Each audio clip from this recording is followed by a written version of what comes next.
folks, welcome to my channel Review Rowdy. I am your host and dost Kushal Narsaria. दोस्तों, आज मैं review कर रहा हूँ Robert Pattinson starrer the Batman का। कहानी वही है, गौतम शहर में दुनिया भर के क्राइम होते हैं। फिर से इस शहर को बचाने के लिए ब्रूस वेन को बैटमैन का अवतार लेना पड़ता है। पूरा टेम्पलेट वही है, थोड़ा बहुत चेंजेस किया है। जैसे बैटमैन पहली बार रॉबर्ट पैटिंसन को बनाया गया है और इस बार गौतम शहर में नेक्स्ट मेयर का इलेक्शन हो रहा है।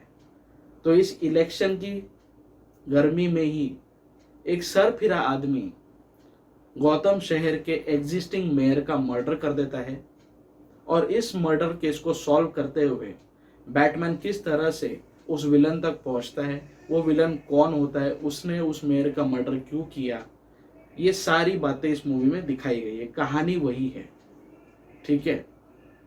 डीसी के फैंस, जो बैटमैन के फैंस हैं, उनके ऊपर मुझे तरस आता है, मेनली बिकॉज बैटमैन की जो स्टोरी है, एक नॉर्मल सा जीने वाला आदमी जुर्म के खिलाफ एक मसीहा बन जाता है।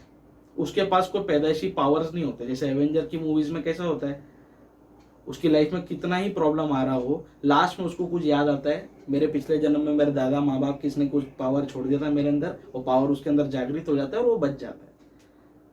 आखिर में थैनोस को ही मारना है, वही सारी चीजें वो एवेंजर में चलती है। बट डीसी थोड़ी रियलिस्टिक नोट पे मूवीज बनाती है, ठीक है। और इसका सबसे सेलेबल सुपर हीरो बैटमैन ही है।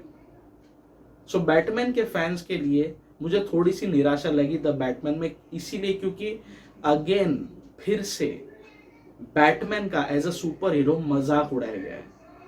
मोर देन 95% मूवीज आज तक 1980s 1970s से बैटमैन के ऊपर मूवीज बनती आ रही है और 95% से ज्यादा मूवीज में उसको बेवकूफ़ी पता है, कुछ भी किया जाता है उसके साथ। कभी उसको रॉबिन दे देते हैं, कभी उसके साथ कोई फैंसी गाड़ी दे देते हैं। ये हीरो बराबर से लोग बना ही नहीं पाते, जिस वजह से ही बैटमैन की इमेज सुधारने के लिए, उसको वापस से मेन स्ट्रीम में लाने के लिए क्रिस्टोफर नोलन ने बीड़ा उठाया था और बैटमैन की मास्टरपीस ट्रायलॉजी बनाई थी।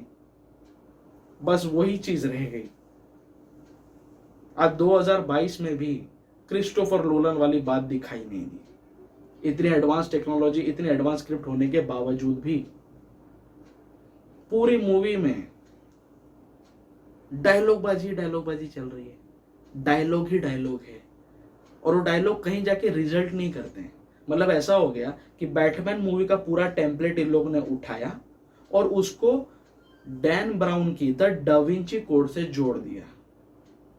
इसका जो विलन है वो कुछ मर्डर्स करते रहता है, ठीक है। वो मर्डर के बाद वो कुछ सिंबल्स और कुछ कोड्स छोड़ जाता है बैटमैन के लिए, और इसमें हमारा बैटमैन इतना शाना है, इतना सयाना है कि वो कोड तुरंत से फटाक से पता चल जाता है। मतलब एटलीस्ट डाविंची कोड और ये जो लॉस्ट सिंबल और जितनी भी मूवीज बनी है डैन ब्राउन की, एंजल्स एंड डेमन्स, उसमें डॉक्टर लैंडन थोड़ी मेहनत करते दिखते हैं, थोड़े क्रिप्टोलॉजी करते हैं, सिंपोलॉजी करते हैं, कुछ गणित बनाते हैं, गणित खुना कुछ तो करते हैं वो, तब जाके वो कोड क्रैक करते हैं, थोड़ी मेहनत करते उनको दिखाते हैं। यहाँ पे तो ऐसा लगा कि भैया इसको सब पहले से पता है, बैटमैन को सब पहले से पता है। जैसे ही वो पुलिस वाला वो कोड पढ़ता है, क्या लिखा है, ये तुरंत उसका आंसर बता देता है। वो रिडल लिखता है हर बार, जो काफी सिंबॉलिक होती है। तो रिडल जैसे ही पढ़ता है, जैसे ही रिडल खत्म, मतलब फुल स्टॉप तक भी नहीं पहुंचा, ये आदमी बक देता है, हमारा पैटिंसन भाई ये आंसर बक देता है। मतलब ऐसा लगता है इसको सब आंसर पहले से पता थे। कुछ भी है फिल्म में, कुछ भी है भाई, कुछ भी है। इनको लगा कि इनके पास कहानी ही नहीं है बैटमैन का, कहानी जो थी वो बेस्ट बना चुके हैं अपने नोलन साहब। अब हमारे पास कुछ दिखाने को बचा नहीं, जिसमें कितना सारा स्कोप था। इसका जो विलन है, जब विलन तक कहानी पहुंचती है इंटरवल के बाद, जब विलन मेन कोर फोकस में आता है, इतना बड़ा चोमू है कि उसको कोई भी मतलब पकड़ सकता है यार। जिस तरह से वो पकड़ा जाता है ना, पुलिस जब पकड़ती है उसको, आप हंस दोगे वो सीन देख के। बोला अगर ये ऐसे ही पकड़ा जाना था तो इतना सारा डायलॉग बाजी और इतना ज्यादा वो थिएट्रिकल एटमॉस्फेयर क्रिएट करने की जरूरत क्या थी।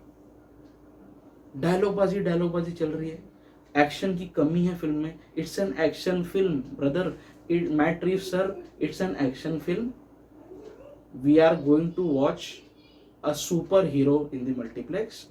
So there should be some theatricals, there should be some histrionics to be shown on screen related to Batman and his image, which you haven't shown, sir. आपने नहीं दिखाया. पूरे 3 घंटे की मूवी है जिसमें से कुछ 2 या 3 ही फाइट सीक्वेंसेस अच्छे हैं मूवी में. एक्शन मूवी जो देखने जा रहे हैं, जो बैटमैन की इमेज लेकर जा रहे हैं, उनको बहुत बड़ी निराशा होने वाली है मूवी देखकर. 3 घंटे की मूवी बनाती है और डायलॉग बाजी है. ना विलन में दम है, ना हीरो में दम है. मुझे पहले से डाउट था रॉबर्ट पैटिंसन कैसे बैटमैन बन सकता है. Robert Pattinson technically is the Dino Morea of Hollywood.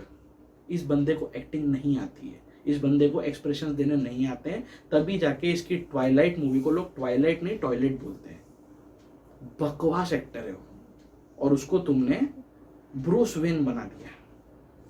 Bruce Wayne है ना, जिसको एक्टिंग नहीं आती उसको और मास्क पहना दो और बखटिया एक्टिंग करवा दो उससे. 99% फिल्म में ये बंदा बैटमैन के कॉस्ट्यूम में ही घूम रहा है. क्यों पता नहीं. मतलब बैटमैन बिगिंस में भी ब्रूस वेन दिन में नॉर्मल अय्याश लड़का बन के घूमता था, लड़कियां घुमाता था, होटल खरीदता था, सब करता था वो.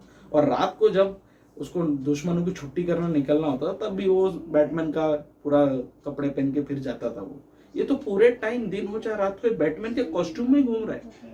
पुलिस के साथ खड़े होके इन्वेस्टिगेशन देख रहा है, मर्डर स्पॉट पे बैठ के कुछ भी चीज हाथ लगा रहा है, कुछ भी कर रहा है. अरे जब तेरे को इतना एक्सेसिबल होना था तो तू ये मास्क और ये पूरा केप पहन के क्यों खड़ा है. बैटमैन ने मास्क और केप इसलिए पहना था ताकि लोगों को पता ना चले कि इस मास्क के पीछे ब्रूस वेन है. ब्रूस वेन उनकी भलाई के लिए काम कर रहा है, वो उनको नहीं पता चलना चाहिए था. तभी वो डुअल पर्सनैलिटी खेल रहा था. राइट, लोगों के दिमाग में वो परसेप्शन बना रहा था गौतम सिटी वालों के कि मैं अय्याश लड़का हूं, ताकि लोग उसको सीरियसली ना ले कि ये तो इतना अय्याश है, इतना लड़कीबाज है, ये क्या हमारा शहर बचाएगा. वो चीज वो चाहता था कि लोग उसके बारे में सब परसेप्शन बनाए, ताकि रात को जब वो सुपर हीरो बन के निकले किसी को उस पर शक ना हो और वो अपना काम करते जाए. गौतम शहर को वो क्राइम से मुक्त करके दिखाए, जिसके लिए उसको डुअल रोल रखना, डिस्गाइज में रहना जरूरी था.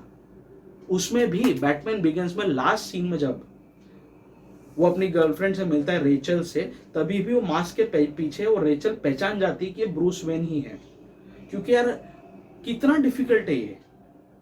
इतना तक तो उसने मास्क पहना है. आज मेरे को जो लोग रोज देख रहे हैं, मैं अगर बैटमैन का मास्क और केप पहन लूँ, आज मैं वैसे भी बैटमैन जैसा बना हुआ हूँ काला पहन के, बट अगर मैं इतना तक मास्क पहन लूँ, नीचे तो मेरा पार्ट दिख ही रहा है ना चेहरे का, मेरे को पहचान तो जाएंगे ना. जो मेरे को रोज मिलते हैं, रोज देखते हैं, मेरी आवाज सुनते हैं, वो तो मुझे पहचान जाएंगे इसके पीछे कुशल है.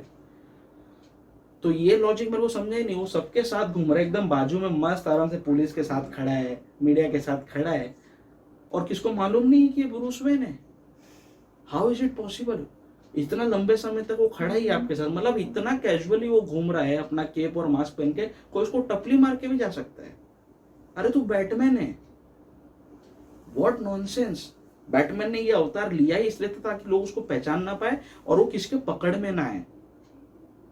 जो मास्टरपीस नोलन साहब बनाएंगे, that is the reason Christopher Nolan is been considered as one of the greatest directors on this planet. Batman को उन्होंने समझा, उसको एक प्रॉपर स्ट्रक्चर देके उसकी एक इमेज क्रिएट की लोगों के दिमाग में, पूरी दुनिया के दिमाग में. डीसी का सबसे सेलेबल स्टार उसको बना दिया. उसके बाद जोकर बनाया उन्होंने द डार्क नाइट में. that was the flow which was totally missing in this movie. 2022 में भी आप बैटमैन को समझ नहीं पाए. What nonsense. डायलॉग बाजी चली जा रही है. एक्शन सीन का मैं वेट कर रहा हूँ, पब्लिक सो रही है थिएटर में. इतनी स्लो है मूवी, इतनी स्लो है. 3 घंटे की मूवी बना दी है and there is a lack of content. Come on, Batman में कंटेंट क्यों चाहिए तुमको. और इतना ज्यादा वो चोमू और लप्पू झन्ने जैसा इन लोगों ने वो विलन रख रखा है. कोई दम ही नहीं. जब वो पकड़ा जाता है बोला यार इसको तो कोई भी मार देगा यार, मैं ही जाके मार दूं, अपना कचरा सेठ ही मार देगा, हेरा फेरी वाला. कोई दम ही नहीं है विलन में यार. हीथ लेजर जैसा विलन आप कब बनाओगे. आज 2022 में भी क्यों नहीं बना सकते आप. इस मूवी का मेरे को कॉन्सेप्ट ही क्लियर नहीं लगा. डायरेक्टर को समझा नहीं. डायरेक्टर का बस ये एम्बिशन था कि मेरे को भी बैटमैन बनाना है, क्रिस्टोफर नोलन का जैसा नाम आता है बैटमैन बनाने में, मेरे को भी बनाना है. चाहे मैं फिल्म के साथ, चाहे मैं कंटेंट के साथ, चाहे मैं स्क्रिप्ट के साथ जस्टिफिकेशन करूं चाहे नहीं करूं, मेरे को भी बनाना है। और रॉबर्ट पैटिंसन सस्ते में आ गया, वो बैठता है लुक में, लुक उसका बैठता है बैटमैन का, बाकी कुछ नहीं बैठता है। उसको एक्टिंग नहीं आती है, कुछ नहीं आता उसको। आधे सीन में तो खाली वो खड़े होकर देख रहा है, बस पुलिस इन्वेस्टिगेशन कर रही देख रहा है। मेरे को लगा भाई इसको हिलाओ, ये कहीं सो तो नहीं गया, झोपला का है, सो तो नहीं गया। लिटरली लग रहा था वो सो रहा था। There is no expression, deadpan expression. इसका जो एंट्री सीन है जब वो आके बोलता है वेंजियंस, बॉस इतना ढीला सीन है। एक सुपर हीरो एंटर कर रहा है, he is the protagonist of this movie, he is running the bloody entire franchise, और इतना ढीला एंट्री। जो पागल लोग थे वो चिल्लाए, उसकी एंट्री में बिल्कुल दम नहीं था। इससे अच्छी एंट्री अपने क्रिश की है,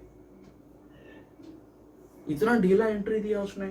फिर आके खड़ा है एक सीन में, जब वो आप ट्रेलर में भी देखना, जब वो काफी सारी चीजें वो जमीन पे लिखता है चौक से, and he is not wearing the mask, thankfully. There are very few things, there are hardly 10 to 15 scenes only in the movie जब उसने वो मास्क और वो केप नहीं पहना है। तो वो उनमें से एक सीन है जब उसने जमीन पे कुछ चीजें लिखी हुई है, my son is this, I have done a sins, कुछ तो लिखा हुआ है। तो वो सीन में ऐसा लग रहा था कि दारू पी के सो रहा था रॉबर्ट पैटिंसन, और उसको जस्ट उठा के नींबू पानी छिड़क के इसको खड़ा कर दिया सेट पे। No expression, no proper dialogue delivery, no conviction in what he's saying, what he's speaking on screen. ये उसकी गलती नहीं है, he is a highly below average and third class actor. उसको गलत रोल में आपने बिठाया mat Reeves sir, you have committed the crime here. वो लुक में बैठता है, मास्क पहनने के बाद प्रॉपर उसका फिजिक बैठता है, लेकिन फिजिक का क्या करना है जब वो डायलॉग नहीं बोल पाता है। आज बैटमैन बिगिंस में क्रिश्चियन बेल को देखते डर लगता है, जब वो रेचल जाती है उसके पीछे गुंडे लगते हैं ब्रिज के ऊपर, और वो चुपचाप आके बैठ जाता है पीछे क्रिश्चियन बेल, और रेचल देख के डर जाती है और उसके ऊपर वो शॉक वाला कुछ बेचती है। वो सीन देखते डर लग जाता है जो क्रिश्चियन बेल बैठा रहता है उसके ऊपर बैट बन के। So that impact that was totally missing from this movie. इसको देख के डर ही नहीं लगता है। बैटमैन को देख कर डर लगना चाहिए, ऑडियंस को भी और जो मुजरिम है उनको भी, और उसको देख के लगता नहीं, क्योंकि खुद लप्पू झन्ना जैसा चला है। विलन में भी कोई दम नहीं है, डायलॉग्स में कोई दम नहीं है। कुछ सीन्स है, 4-5 फाइट सीन्स है जो बहुत अच्छे हैं। एक तो फाइट सीन्स की बहुत कमी है इस मूवी में, पर जितने भी है वो ठीक ठाक है, और उसमें से भी 2-3 जो स्टैंड आउट करते हैं। एक जो सीन है जहाँ पे विलन को पकड़ लिया जाता है, जेल में रहता है वो, और बैटमैन उसको मिलने जाता है, तो ये जो सीन है ये बाकी सीन्स के मुकाबले अच्छा लिखा गया है, अच्छा बना है। I am still, it is still nowhere close between the confrontation. जो डार्क नाइट में जो कन्फ्रंटेशन दिखाया था ना जोकर और बैटमैन के बीच में, उसके आसपास भी नहीं है ये सीन।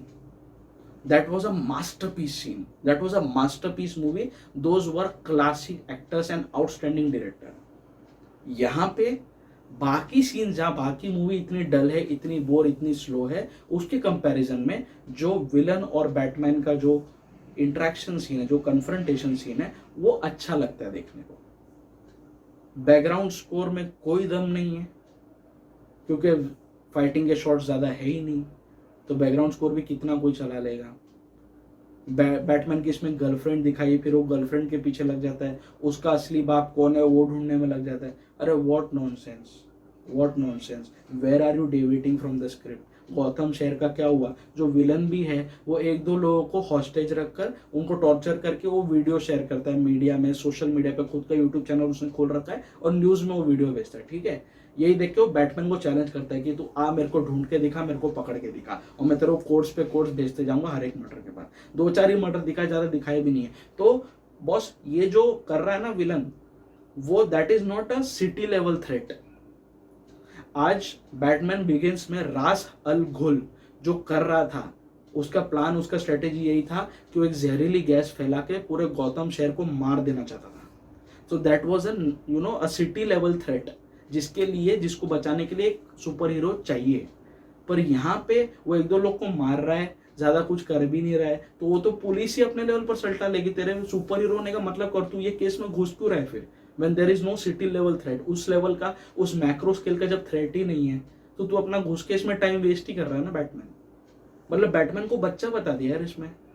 उसको ऐसा लग रहा है कुछ काम ही नहीं है जिंदगी में, उसका वेन एंटरप्राइज ऐसे ही चल रहा है, वो तो उसका तो वो लेना देना ही नहीं है, इसको कुछ काम ही नहीं है, फोकट बैठा था तो अपना ये ड्रेस पहन के आके खड़ा हो गया पुलिस इन्वेस्टिगेशन में, ऐसा लग रहा है मूवी देख के।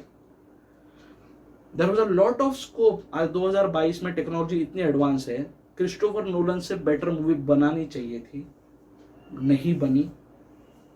It's a waste of time, it's a waste of effort. थोड़ी सी उम्मीद थी, रॉबर्ट पैटिंसन से मुझे कोई उम्मीद नहीं थी। I have seen Twilight saga, उससे मुझे कोई उम्मीद नहीं एज एन एक्टर, लेकिन तो भी थोड़ी सी कुछ उम्मीद थी कि शायद वो बैटमैन के रोल में पुल ऑफ कर लेगा। लेकिन ना कहानी में दम है, ना मूवी के नरेशन में दम है, ना इस एक्टर में दम है, ना विलन में दम है, ना एक्शन सीन्स में दम है, ना बैकग्राउंड स्कोर में दम है। पिक्चर में दम ही नहीं, इट्स अ दमलेस movie. So don't waste your time on the Batman, it's a let down movie. My rowdy rating for the movie for the Batman will be just 1 out of 5। ये 1 star भी कुछ scenes जो अच्छे लगे मुझे उसके लिए दे रहा हूँ। विलन और बैटमैन का जो कन्फ्रंटेशन सीन है कंपैरेटिवली अच्छा है, इसलिए मैं दे रहा हूँ। Otherwise there is no reason for you to waste your time on this movie. So आपको द बैटमैन पर मेरा रिव्यू कैसे लगा प्लीज नीचे कमेंट बॉक्स में जरूर मेंशन करना। आप लोग भी ऑनेस्टली इस मूवी को एनालाइज करो। अगर आप फैन हो तो एक बार देखोगे ही आप, चाहे तो थिएटर में जाकर देखोगे या OTT पे देखोगे, लेकिन इसकी IMDb पे रेटिंग 8.8 पहुंच गई है, विच इज़ हाईली डिसेप्टिव। बकवास मूवी है, ये सब पागल लोग हैं जो DC के फैंस हैं, वो पागल हो चुके हैं, वही उसकी रेटिंग दे रहे हैं। सो उसके ऊपर मत जाना, trust my review, it's a let down movie, it's a let down movie. So आप मेरे चैनल को सब्सक्राइब कर लीजिए अगर आपको ब्रूटली ऑनेस्ट मूवी रिव्यूज़ देखना पसंद है तो। आप लोग मुझे मेरे सोशल मीडिया हैंडल्स पर भी फॉलो कर सकते हो, फेसबुक, इंस्टाग्राम, ट्विटर, सब जगह पर मेरे प्रोफाइल्स रिव्यू राउडी के नाम से ही है। The digital partner of this channel is 5 hub of digital and the को ब्रांडिंग पार्टनर इज चाय पकौड़ा प्रोडक्शंस। आप मेरे रिव्यूज चाय पकौड़ा प्रोडक्शंस की यूट्यूब चैनल पर भी देख सकते हो। कल मैं रिव्यू करने वाला हूँ अमिताभ बच्चन स्टारर झुंड। सो इसीलिए मेरे साथ जुड़े रहो, मेरे चैनल पर आते रहो। स्टे ट्यून्ड, स्टे फिल्मी एंड स्टे राउडी।